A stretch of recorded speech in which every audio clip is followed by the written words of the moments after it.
Anna had just left Oregon for college in New York City.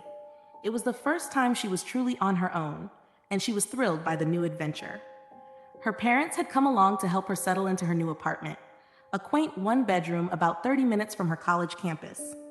For the next 2 days, they busied themselves with unpacking boxes, organizing her new space, and making it feel like home.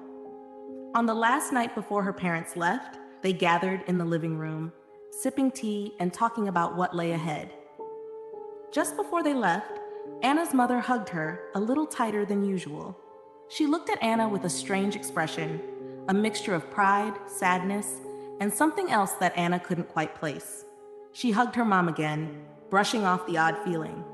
They said their goodbyes, and her parents left for the airport early the next morning. If only Anna had paid more attention to her mother's lingering look. No one could have anticipated the terrifying days that awaited her. Anna had always loved photography. It was her dream to someday work for a magazine or travel the world with a camera in hand. But with her family's financial struggles, she could never afford a professional camera, so she mostly took pictures on her phone. Moving to New York felt like a fresh start, and she quickly made new friends at college who shared her interests. They planned a small housewarming party for Saturday evening, and Anna couldn't wait to host everyone. On Friday afternoon, she got back from classes and decided to tidy up the apartment in preparation for the party. While she was cleaning, she noticed an old, dusty cardboard box tucked away in the corner of the balcony. She hadn't noticed it before, but it looked like it had been there for ages, forgotten and left to rot.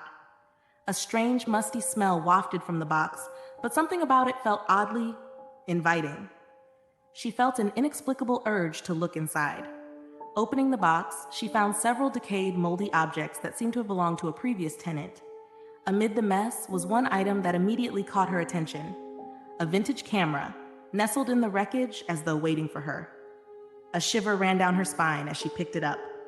It felt cold and unusually heavy in her hands, but what struck her most was that despite everything else in the box being ruined, the camera looked as good as new. She was stunned, almost mesmerized by it. Inside was an old roll of film that she quickly swapped out for a new one, eager to test it out. That evening, Anna went out to the balcony and began snapping pictures, feeling a rush of excitement she hadn't felt in a long time. She photographed the flowers, plants, and the quiet street below. Across from her building, an elderly woman named Mrs. Carter lived with her white, fluffy cat. Mrs. Carter would wave to her every morning on her way to school, and tonight, Anna saw her on her balcony with her cat.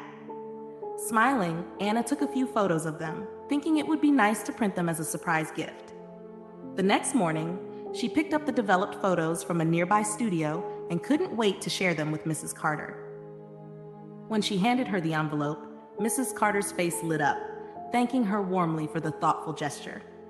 But back at her apartment, Anna settled down to look through the rest of the pictures and felt her heart stop. Every single photo had a strange, dark figure lurking in the background. It was nothing more than a blurry shadow at first, but in each picture, it seemed to inch closer, its face growing more distinct. The shadow appeared to have a face, and it wore a haunting, distorted smile. Anna's stomach twisted with unease. She brushed it off, thinking it must be a trick of the light or a flaw with the camera. That night, her friends arrived for the party. But as they laughed and talked, Anna couldn't shake the unsettling feeling gnawing at her. She felt distracted, her mind repeatedly drifting back to the eerie photos and the shadow with that strange smile. Finally, she made an excuse, telling her friends she wasn't feeling well and sent them home early. Once alone, her gaze drifted to the camera again, sitting innocently on her desk. Almost without thinking, she picked it up, pointing it at herself in the mirror and taking a few quick selfies. Just as she clicked the shutter, the mirror in front of her cracked with a sharp, echoing sound. Startled, she dropped the camera, watching in horror as a web of fractures spread across the mirror's surface. But what sent a chill down her spine was her reflection. Her image was smiling. Not her usual smile, but a wide, terrifying grin that stretched too far, with eyes that seemed hollow and lifeless. She screamed, stumbling backward and blinking in terror. When she looked again, the mirror was intact, as if nothing had happened. Desperate to convince herself it was all in her head, she finally forced herself to sleep. But her nightmares were filled with that smiling shadow, lurking closer and closer, its smile growing wider with each step. 2 days later, she was studying late into the night and fell asleep on the couch. At exactly 3 a.m., she woke to an eerie silence and a deep feeling of dread. She gathered her things, intending to head to her bedroom, but as she passed by the window, she froze. Across from her, on her own balcony, stood Mrs. Carter. But something was wrong. Mrs. Carter's face was twisted into that same horrible smile, her mouth unnaturally wide, and her eyes dark, vacant holes. Anna felt her body go cold, her feet rooted to the ground as if some invisible force held her in place. Mrs. Carter lifted her hand, and from behind her, a long, pale hand appeared, gripping a shard of glass. In a swift motion, it slashed across Mrs. Carter's throat, her smile never wavering. Anna opened her mouth to scream, but no sound came out. She closed her eyes, clutching her arms tightly around herself.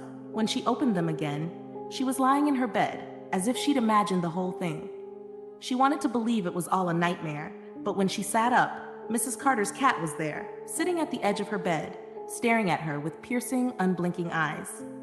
The following night, she was startled awake by a faint clicking sound, like the shutter of a camera. Heart racing, she looked over to see the camera on her desk, aimed directly at her. Horrified, she ran to the trash, threw the camera inside, and slammed the lid shut. But then, she noticed the old reel lying on her desk. Unable to resist, she picked it up, unspooling it to examine the photos. The reel was filled with pictures from her own life, pictures from her childhood, her family, her friends.